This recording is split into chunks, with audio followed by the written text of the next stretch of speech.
this is very, very important, and I'm very grateful for that.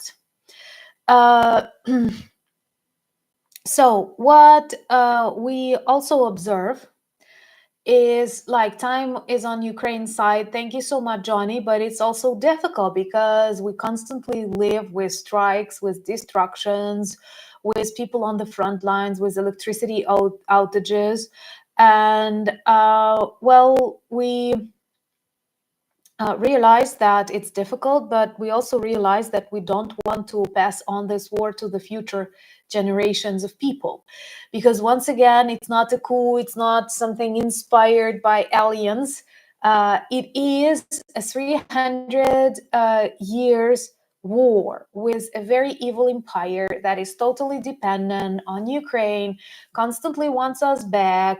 When we see our future with the countries that respect human life, that let you change presidents during elections, that let you organize in NGOs, that let you make friends with people from other countries, respect their opinion, and so on and so forth. Something that you will never see that in Russia.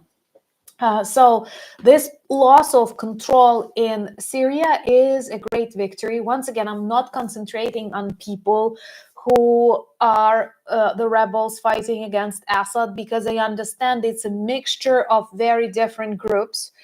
And it's really difficult to identify who can potentially be an ally, who is very different from us and is dangerous. But at this moment, we seriously see that Syria, its naval bases, is lost for Russia. Assad is fleeing the country, and we will not have another puppet that was ready to repeat Putin's narratives. You know, he traveled a part of this authoritarian world, kept speaking about Putin's rights in Ukraine. He was among the few to support the annexation of Crimea. He also spoke about this Putin's delusional idea of adding Kherson and Zaporizhia to Russia. So, like, Putin lost an ally. Putin lost access to naval and avia bases. And Putin also lost image. There was a tweet of the president-elect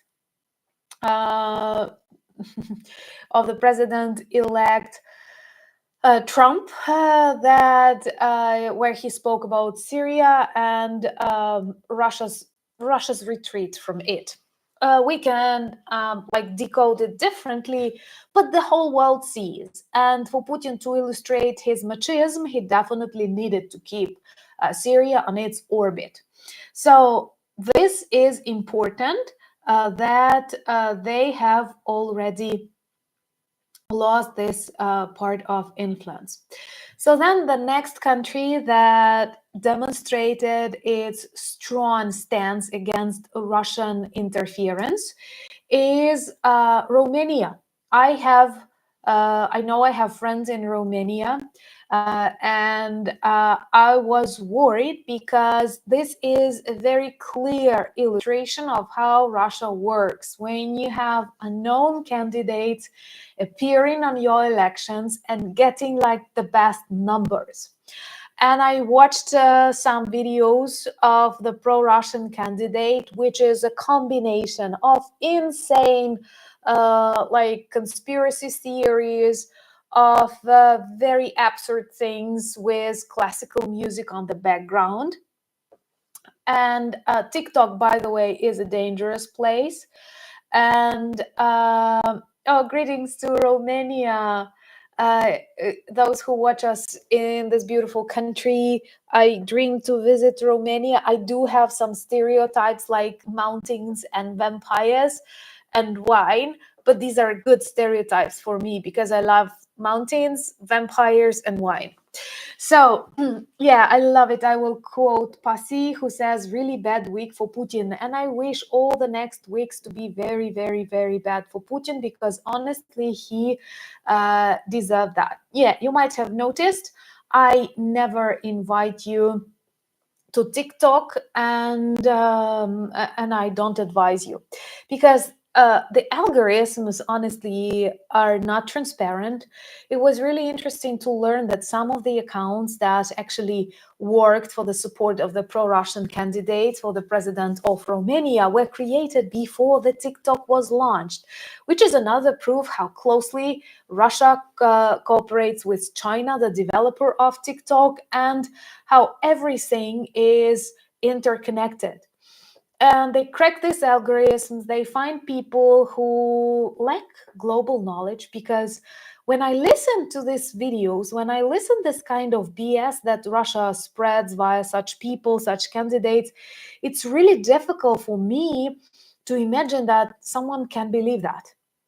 What I have already noticed, that I am ready to debunk Russian propaganda, various Russian myths, but when I encounter something super absurd, like biolaboratories in Ukraine, thank you so much, Asantec. I literally have no words and no patience for such people, because obviously there is none. I had one conversation when I literally asked people, if we had these biolabs, why don't we use them? If we have these fighter mosquitoes, why don't we use them on Russians? Huh?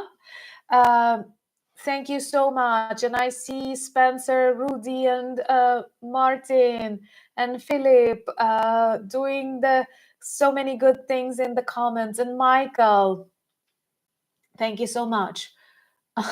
My nails, not typically my style, but I want red for Christmas. So so anyway, it's so important to understand that some social media, unfortunately, can have broken algorithms, and these broken algorithms can manipulate people and their opinions, and in the result, it can lead to tragic interferences. And it's great that Romania managed to investigate it so quickly, identify 66,000 of fake accounts on TikTok. Can you imagine how much that is? And how many people that were involved, and how much money in such technologies.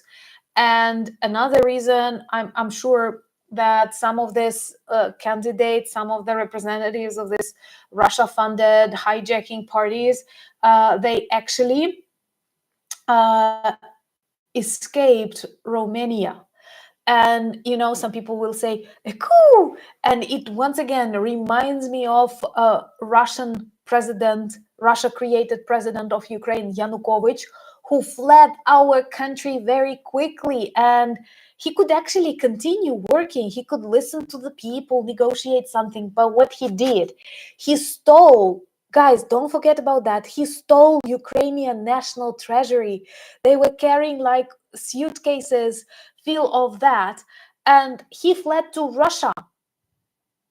And now we see that all of these people who want to hijack other countries, they very quickly escape to Russia. I question why?